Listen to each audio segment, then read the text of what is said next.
وای ویني ترتللی په شتاب غې کې سلګي وهلي ویني ترتللی په شتاب غې کې سلګي وهلي او زخمی بلبل د یو ګلاب غې کې سلګي وهلي او زلیکل کېږم لوستل کېږم سوګمل نه کوي زلیکل کېږم لوستل کېږم سوګمل نه کوي یو څو لفظونو د کتاب غې کې سلګي وهلي بیا وای دا شعر بیا وای زه لیکل کېږم لوستل کېږم سوګمل نه کوي یو څو لفظونو د کتاب غې کې سلګي وهلي او اذان وکړو خو څوک د خوب په نسید اذان وکړو خو څوک د خوب په نسید نن یو مولا د خپل محراب غې کې سلګي وهلي او درمان نه و د درمل په کور کې نه درلودل درمان نه و د درمل په کور کې نه درلودل زکه غریب د یو نواب غې کې سلګي وهلي او فکر دی وړم زړګي ته می سکون نه راته فکر دی وړم زړګي ته می سکون نه راته ستا هر یو سوال می د جواب غې کې سلګي وهلي او په هر یو بند کې مستایله د پښتون بیوسی په هر یو بند کې مستایله د پښتون بیوسی غزل می زکه د رباب غې کې سلګي وهلي او د رواجونو پیغورونو مجبورو د لاسا د رواجونو پیغورونو مجبورو د لاسا یو مسافر نن د دریاب غې کې سلګي وهلي او نصیر دله د پښتو د تقدس په خاطر نصیر دله د پښتو د تقدس په خاطر لیونی منی د بیتاب غې کې سلګي وهلي ډیر لاو ډیر خپل غزل مو را سره شریک تمزه کنه مړې زړه می سم در سره زی تمزه کنه مړې زړه می سم در سره زی دا ستا د خورو زلفو پر کم در سره زی دا سوک دا چې ګېړې زلفې په ځان پسې راکاږي دا څوک ته چې د زړونو په حرم در سره ځي او سپرلی غوندې مې هیلې راټوکېږي چې راځې سپرلی غوندې مې هیلې راټوکېږي چې راځې چې زه بیرته له سترګو نه مې نم در سره ځي سلامونه او نیکې هیلې احترامات مې ومنئ قدرمندو ستاسو ادبي ملګری صالح نادان یم په دغه هیله په دغه تمه چې روغ جوړ به او ژوند ته به اماده قدرمندو خپرونه ده آینې او نن را سره په آینې خپرونه کې ډیر ښاغلی ډیر محترم ښه لیکوال ښه شاعر نصیر عادل صاحب ناستی کې د هغوی سره به خبرې اترې کوو د هغوی نه به خوندور شعرونه اورو نو راځئ چې د ټولو ناول ورته په خپله خپرونه کې هرکلی او ستړي مشي ووایو ډیر محترم او ډیر ښاغلی نصیر عادل صاحب تاسو ته په خپله خپرونه کې هرکلی او ستړي مشي وایم ډیره زیاته مهرباني نادان صاحب د وخت راکولو خپل پیژنګلو به وکم زمانو محمد نصیر عادل کاموال دی د بری پښتونخوا سره تعلق لرم چې اوس فلحال په چارسده روډ خزاني کیمپ کې د مهاجرت شپې ورځې سبا کوم نصیر عادل صاحب ډیره ښه ده د ټول ناول خدا راته ووایه چې د شاعرۍ آغاز مو د کله نه کړی دی د شاعرۍ شوق او مینه او محبت چې وو دا زما د ماشوموالي نه بیا چې کله د سکول دوره وه په هغې کې زه په 5م 6م کلاس کې وم خو یاره ډېر زیاته مینه مې وه ورسره خو ما د شاعرۍ باقاعده آغاز نه و کړی د شاعرۍ باقاعده آغاز ما د 2014 کال د اګست د میاشتې نه کړی دی او بس د هغې نه دی خو د روان یو نو اوسه پورې پکې لګوي هلې ځلې کوو ډیره ښه ده نصیر صاحب څنګه مو چې د شعر خبره وکړه چې کال 2014 کې تاسو د شعر ابتدا کړې ده خو دا هم راته راڅرګنده کړه چې دې سره سره تاسو کله په نثر باندې مو خپله طب ازمایي کړې ده او که نه نثر مې خو تقریبا د سکول د دور نه کوو ډرامګۍ به مې لیکله خاکه به مې لیکله ادبي ټوټه به ما لیکله اوس افسانې مې لیکلي دي باقاعده سی ډي دپاره مې ډرامې لیکلي دي نو اوس هم دا د یو څو ډرامو لیکوال یم او بس خاکي تقریبا چې موږ ورته تمثیلي پارچې وو تقریبا 250 پورې مې هغه لیکلي دي او د دې نه علاوه د وحدت اخبار دپاره کالمونه هم لیکم تبصرې هم لیکم او ښې افسانې چې راشي هغه هم لیکم نو اوسه پورې مې تقریبا 9 افسانې لیکلي دي ډیره ښه ده نصیر عادل صاحب دا هم راته راڅرګنده کړی چې تاسو دغه لیکل کړي دي شعر مو لیکلی دی نثر مو دغه لیکلی دی دې ته مو کوم کتابي شکل ورکړی دی او که نه تر دې دمه نه تر اوسه پورې تاسو ته پته ده بلکې زموږ ډیرو زیاتو ملګرو ته دا پته ده چې کتاب لیکل غټ زړه غټه تجربه او غټه سینه غواړي او هغه نه وسه توفیق زموږ سره لا نشته دی او نه دومره مالدار او نه دومره پیسې را سره شته چې کتاب په چاپ کو غني ډیر خلکو ډاډګرنه راکړي دا او سینې ټاپولې ده چې ان شاء الله د کتاب په چاپ کولو کې به موږ تاسو سره پوره مرسته کوو خدا زما زړه نه غواړي زم چې الله خپل پیسې راکړي او په خپل په ولګم خپل کتاب په خپل چاپ کوم ډیره ښه ده او ډیر ښه سوچ هم دی. ښه لیک کله هم نه پاتې کېږي چې معیاري لیکي. خلک یې چاپ کوي خو چاپ کوي ضرور.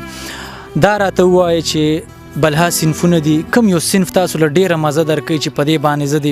زیات نه زیات لیک وکړم؟ یاره نادان صاحب زما خو په خپل ځاني غزل طرف ته مې ډیر زیات رجحاني او غزل مې ډیر زیات خوښ دی. غزل لیکم خو غزل لیکلم تاسو ته پته ده چې ډیر معیاري غزل نه نو څوک نشي لیکلی، هغه هم غټه تجربه غواړي. خو زه په خپله زه چې دی غزل لیکم یو ماته ګډ غزل دی خو نوم مې پې د غزل ایښی دی نو غزل ورته وایم. ډیره ښه ده. همدغه غزل به موږ سره شریک کړي. زموږ دغه کتونکي به هم پته مئ چې د دوی نه به خوندور شعرونه اورو، غزلې به تې اورو، نظمونه به تې اورو. نو موږ سره به څه شریکوئ؟ یو نظم دی د پسرلي دپاره ما لیکلی دی. هیله ده چې ستاسو د عینۍ پیج ټولو مینهوال دي او موسم هم د پسرلي دی. نو عنوان یې دی وایي خوندور ژوند. د واورینو غرو په خوا کې یو سپان د سیند روان دی، په یو غاړه او بله غاړه د نخترو قطارونه، د زرکانو او کوترو دی خواږه غږونه. بس موسم د پسرلی دی، د نسیم یخه هوا د هره خوا دي سره ګلونه، د سپرلی مسته هوا کې ګلان ټول په شا کاږه شي، عجیبه شان منظره وي معطره هره خوا شي، مرغان ټول سندرې وایي ځینې د مستۍ نه په یو بل کړي ګزارونه. خو د سیند په بله غاړه یو وړه شانتي کیږدۍ ده، د کیږدۍ په بل طرف کې یوه خړه خیمګۍ ده، د کیږدۍ مخې ته ناسته د اسمان سپینه سپوږمۍ ده، چې سپین رخسار ځلیږي پښتنه پیغله کوچۍ ده. ډیره مننه. وای نری اوري دی بل کړی په اور ایښي طبی ده، خوندوره زندګي ده بس همدلته سادګي ده، دلته مینه محبت دی، دلته ژوند د شرافت دی، دلته کرکه او نفرت نشته، هر انسان دلته صادق دی، د کیږدۍ سره په خوا کې یوه ګډه دوه بچي دي.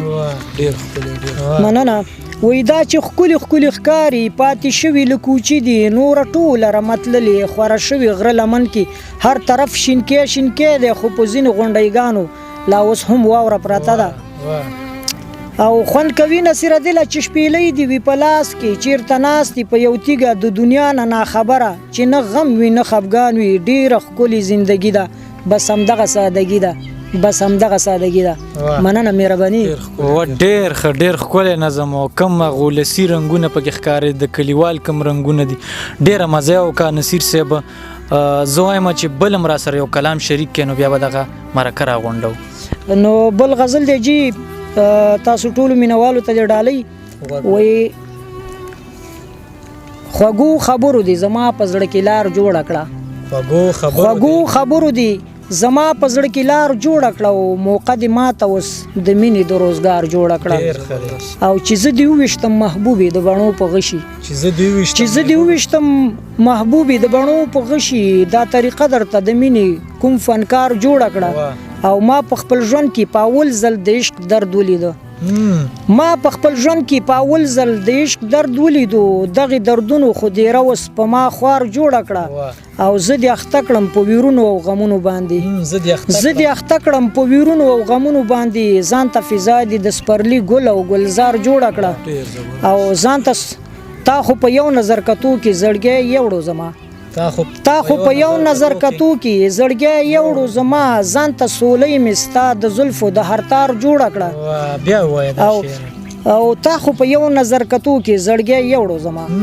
تا خو په یو نظر کتو کې زړګی یوړو زما، ځان ته سولۍ مې ستا د زلفو د هر تار جوړه کړو، ما ویلې زه به ورته ورشم خیر که یار نه راځي،